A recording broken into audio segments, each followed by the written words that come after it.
ទាំងអស់គ្នាត្រឹមតែកាហ្វេមួយកែវអ្នកទាំងអស់គ្នាក៏អាចគយគន់មើលទេសភាពក្នុងហាងកាហ្វេមួយនេះបានដែរជាពិសេសអ្នកដែលចូលចិត្តហាងកាហ្វេដែលមានធម្មជាតិដូចខ្ញុំអញ្ចឹងមកចុងសប្តាហ៍អ្នកទាំងអស់គ្នាអត់ដឹងថាត្រូវទៅណាមែនទេអ្នកទាំងអស់គ្នាអាចមកបូកាហ្វេនេះបានហាងកាហ្វេមួយនេះខ្ញុំហ៊ាននិយាយបានថាជាហាងកាហ្វេដែលលាក់ខ្លួននៅក្នុងសួនផ្កាហ្មងដោយសារតែពេលដែលយើងដើរចូលទៅគឺយើងអត់ទាន់ឃើញហាងកាហ្វេមុនទេអ្នកទាំងអស់គ្នាអ្វីដែលយើងឃើញគឺធម្មជាតិអមសងខាងផ្លូវហ្មងជាពិសេសយើងអាចឃើញទឹកជ្រោះធ្លាក់ត្រជាក់ចិត្តត្រជាក់ភ្នែកហ្មងមើលមកផ្លែតស្មារតីរមណីយដ្ឋានណាឆ្ងាយតើអត់ទេអ្នកទាំងអស់គ្នាតែប៉ុតនៅក្នុងពេញយើងហ្នឹងបើនិយាយពីធម្មជាតិនិងទេសភាពវិញណាអ្នកទាំងអស់គ្នាមកហាងនេះអ្នកទាំងអស់គ្នាមុនមកគឺអ្នកទាំងអស់គ្នាត្រូវត្រៀមថ្មទូរស័ព្ទឲ្យបានពេញមក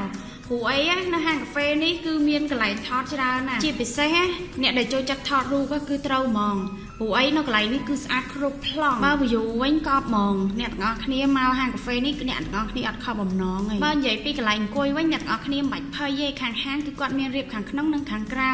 បើយើងចូលចិត្តលក្ខណៈបែបធម្មជាតិអញ្ចឹងយើងអាចមកអង្គុយខាងក្រៅបានអ្វីដែលសំខាន់គឺមានសម្លេងទឹកជ្រោះអមជាមួយនឹងធម្មជាតិដូចជាយើងកំពុងផឹកកាហ្វេនៅក្នុងព្រៃអញ្ចឹងបើ view វិញខ្ញុំហ៊ាន rate ឲ្យ10 លើ 10អ្នកទាំងអស់គ្នាអាចមកសាកនៅកាហ្វេនេះបានតោះឥឡូវមកមើលបរិយាកាសខាងក្នុងហាងវិញម្ដងមើលស្ងប់ស្ងាត់ល្អចំណែកបុគ្គលិកវិញរស់រាយរាក់ទាក់ជាមួយភ្ញៀវបើតរីងវិញមានគ្រប់ប្រភេទមើលក្នុងម៉ឺនុយមួយណាក៏គួរឲ្យចង់ញ៉ាំដែរសម្រាប់ខាងហាងគឺគាត់មានជាប្រភេទមីនុយ burger និង pizza ផងដែរសម្រាប់ favorite របស់ខ្ញុំគឺ green tea ទៅដល់ណាក៏អត់ចោលដែរទៅហាងកាហ្វេផ្សេងខ្ញុំចូលចិត្តអង្គុយ indoor តែមកដល់ហាងកាហ្វេមួយនេះគឺត្រូវតែចេញក្រៅហ្មងនៅអត់សុកទេគឺចង់ចេញមកស្រូបយកខ្យល់បរិយាកាសហ្មងបរិយាកាសបែបហ្នឹងឈរញ៉ាំនៅលើស្ពានជាមួយនឹងទឹកធ្លាក់បែបធម្មជាតិគឺថាត្រូវម៉េចហ្មង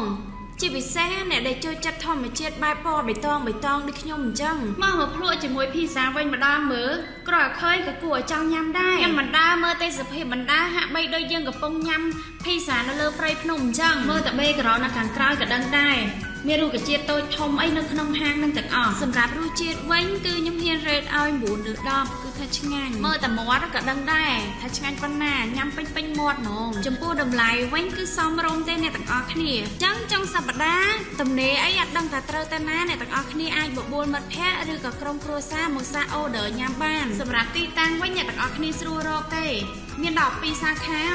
សាខាទី1គឺខាងជ្រោយចង្វាហើយសាខាទី2គឺនៅខាងសែនសុខអ្នកទាំងអស់គ្នាសម្រាប់ទីតាំងទាំងពីរមិនពិបាករកទេអាចចូលមើល location ខាងក្រោម caption បានអរគុណសម្រាប់ការទស្សនាវីដេអូនេះចុច follow ម្នាក់មួយដើម្បីជួបគ្នាវីដេអូក្រោយបាយបាយ